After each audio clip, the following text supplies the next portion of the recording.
Yo, yo, Hi, how are you? I'm well. How are you doing, Beth? I'm doing well as well. I love it. We're also punctual. Look at that, yeah. Is it cool if I just jump right in with my questions? Let's go for it. Yeah, All right, love perfect. it. So you've been really busy lately with Ghosting and Hell of a Summer, both of which are out now. First off, congratulations on both of those. Thank you, thank you, thank you. One thing I noticed is that with your work, you seem to be kind of comfortable in that mystery thriller horror genre. Um, well, I guess as comfortable as you can be. What draws you to those genres? Um, I don't know. I think I've always been a fan of the other or the otherworldly, you might say. I grew up in the theater, and they say that every theater has a ghost. And so I think, you're really saturated in the idea of the folklore and spirit.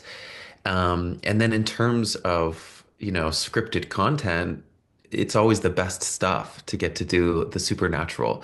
And I'd also say that the genre takes a chance on fresh talent a lot of the time, and they're willing to risk, you know, a large part of the narrative being given to these fresh faces because we always want to see a new ingenue. And, not that I would refer to myself as an ingenue, um, but there's just like an avenue to be able to get in. And so the combination of like growing up and loving it and then having these opportunities presented to you, it's like a perfect synergy of, yeah, being able to take what you love and become part of it. And, that was case in point with something like Orphan First Kill. I was a huge fan of that franchise, that story, and then got the audition and was like, oh, I know this. I know this universe. Let's step into it. Awesome. Um, and kind of going along with the genre, comedy always finds a way to be there.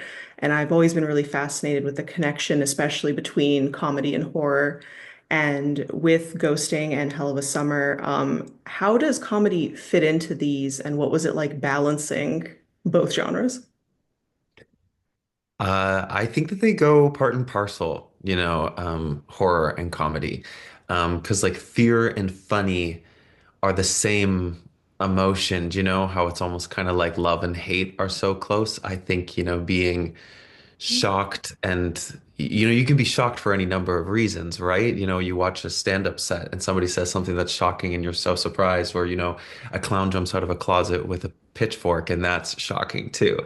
Um, and laughing is just one of those responses. I think it's when we're letting our guard down, and we really let our guard down when we're with our friends, and I think we let our guard down when we're in scary situations. And so I always say that ghosting or Hell of a Summer, it's kind of like watching a scary movie with your friends at a sleepover. You're scared, but you love that you're scared and you're laughing, and it's part of the fun. The more you laugh, the more you scream, vice versa. It's like, and that's very true with ghosting. We try to find that delicate balance of like, how can we keep you guessing with what's going to happen next in both worlds? So you never really know the punchline, and you never really know if the ghost tool is going to go off or why it's going to go off or what we might find. And that's very authentic to us in the moment. And it feels like a group of friends hanging out. When do we ever take ourselves so seriously that we can't laugh? Even when a killer is on the loose. Okay, true. Um, and as one of the creators of Ghosting, what inspired the creation of the series? You know, I've told this story many times, but I think at the ethos of it, because really we were on a boat, we tried to get to Alcatraz, we failed, and we couldn't stop laughing at how many things went wrong, but how entertaining it was. So I think what inspired ghosting was really, two friends hanging out in places that they shouldn't necessarily be, but that everybody's curious about, who doesn't want to see the inside the haunted house on the hill, and who better to bring there but, two fish out of water and their best friends. And so it's also really fun to take people that in their scripted universe, from all of these franchises that are quite controlled environments, and then bring them to places that have real scary things, but like no script to follow. And so you get to kind of see the rapport across the board. So it's really cool, actually. It's like, I don't want to say it's never been done before, but it's maybe a combination that's never been explored in this way. And that's just why it's so cool. And every episode is different because every guest is so different. And they bring with them their, preconceived notions of the paranormal, kind of like Luke and I, but Luke's the skeptic and I'm the believer. So we rally in our own courts. What is it like working with the skeptic, and how does that kind of make for a perfect combination? Working with a skeptic is a challenge, but one that I will gladly rise to every time. I think it's healthy to have a certain amount of skepticism. And I think Luke and I, especially season two, which is available now on YouTube and CBC Gem if you want to download a VPN and get that. But I think Luke and I have managed to chip away at each other a little bit. It brings me back to reality and kind of is like, well, let's debunk this for a second. And I'm kind of like, okay, Luke, the tools are going off and the tools are designed to go off with a spirit. And he's like, I don't think it works. And I'm like, how can you say it doesn't work when this tool is specifically designed for these conditions and it's giving us results and now you're just picking and choosing when you want to trust them or not.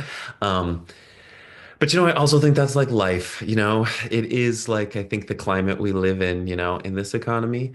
There are always two sides to every story, and we're always faced against obstacles. And so, if anything, maybe it's a beautiful metaphor that, it doesn't matter if you're coming from opposing perspectives, you can meet in the middle and go ghost hunting. And that's what life's about. I love that. Um, when I was preparing for this interview, I came across an article. I apologize, I forget exactly where it was from, but it asked the question, how brave are the people who make our favorite horror films? And now, after doing two seasons, what's your verdict? I think actors are some pretty brave people. I have to say, across the board, we're really used to standing on a mark and not asking many questions, which is kind of brave. And so our friends agree to do some wild things. I will say, once we tell them all the facts, would they have changed their answer as to whether or not they'd come? Yes, we have had some people. Veronica Slykowska, sorry, she joined us in a mine in Newfoundland, and we kept her basically metaphorically blindfolded the entire time, so she had no idea where she was going. And then when we tell her, she was like, I would have said no. I would have backed out. I wouldn't have done this. So she was like, I'd say one of the bigger scaredy cats. But then you look at someone like Nikki Rommel, who is sweet as pie. We have her willingly handcuffed in a basement of one of Canada's oldest high schools where a known murderer was literally hung, and she's like, it's all fine. It's all good. And so I'm like, it's weird. There is a wide spectrum. Some actors, I think, lean into the fear that they genuinely have. And then some actors have a thing, the amygdala, I guess that fear response is completely like worn out, We're burnt out. We need help as a species. But no, I'd say the short answer, actors are very brave. And it's normally the people who pretend to be the bravest who sometimes get the scaredest, I will say. That I don't know if it's that they're like masking so much and they're trying to be so brave, but someone, like Joel Olette, we brought him to the Caribou Hotel in the Yukon, and he plays a lot of these bold face, brave, tough guys. And it was really fun to see him get excited and kind of spooked as well. That's awesome. I love that. Has there been any word of season three?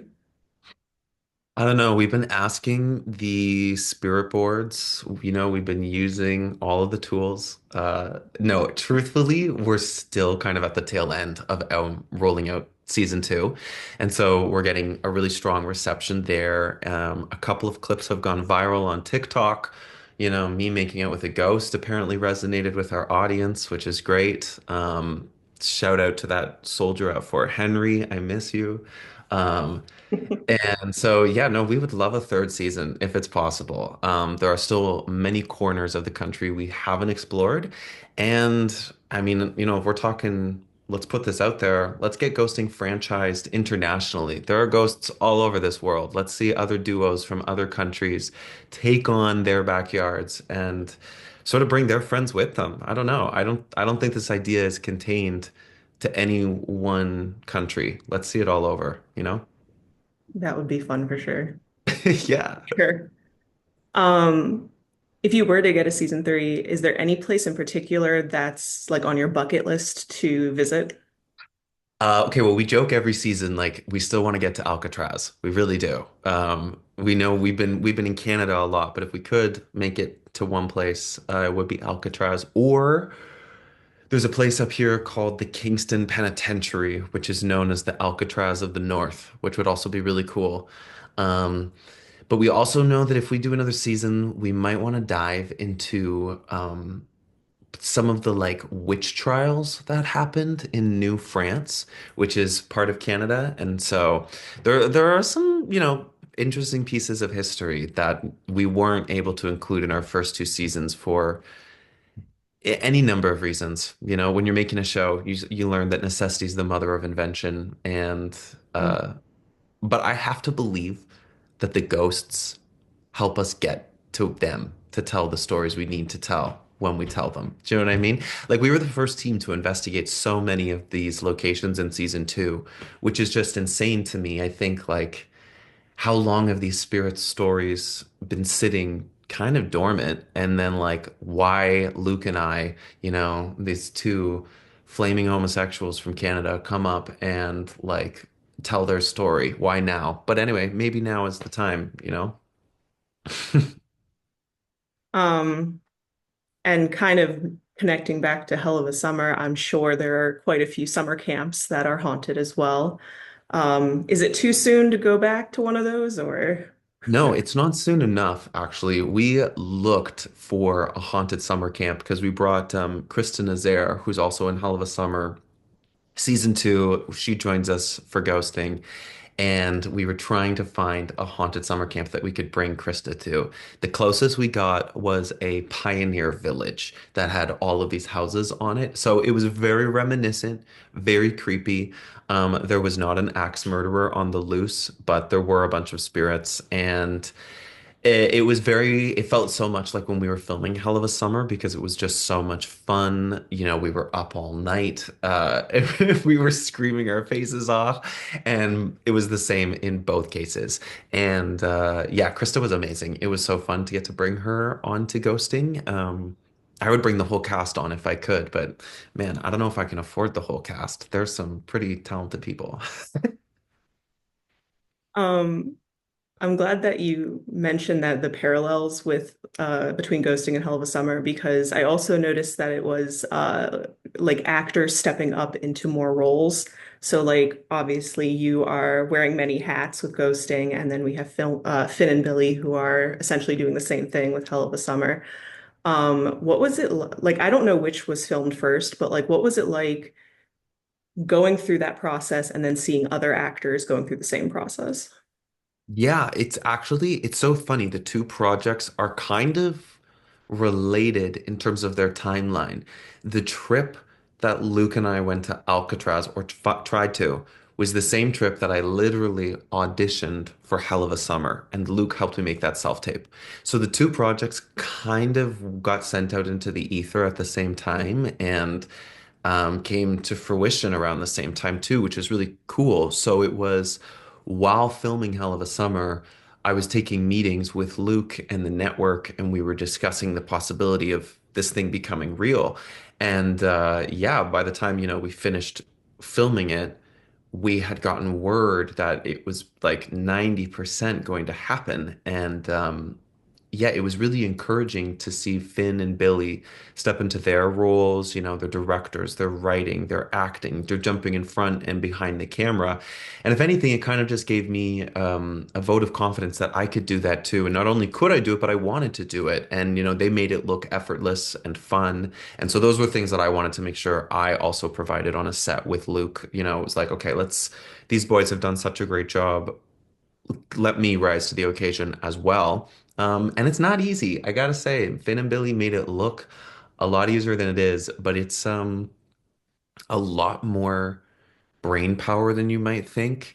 And I always say that like producing is like not planning for if there'll be a problem, but it's being able to take care of the problem when it happens and still move forward because, you know, there's the plan and then there's what happens. And it's two different things always. So, Right. but yeah, it was really fascinating and cool. And then also, it's been so amazing to celebrate both projects at the same time because they do feel connected. They really do. Yeah. Preparing for this interview, I'm like, every single question can apply to both. This is brilliant. They really can. They really can. And I swear we had the idea for ghosting first, but Hell of a Summer, you know, it's in the ether when there's something in the zeitgeist and people are picking up on it, and that's that horror comedy.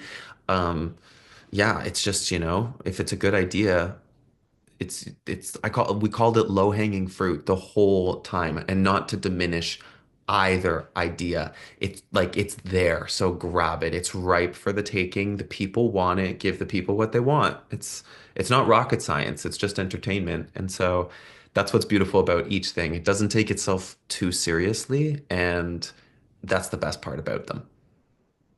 That's amazing. And that's a wonderful note to end on. Oh my gosh, thank you Yeah. so much. I love chatting. Anytime you want to talk about anything. Oh, I will take you up on that for sure. I love it. Okay, thank you so much. Yeah, thank you.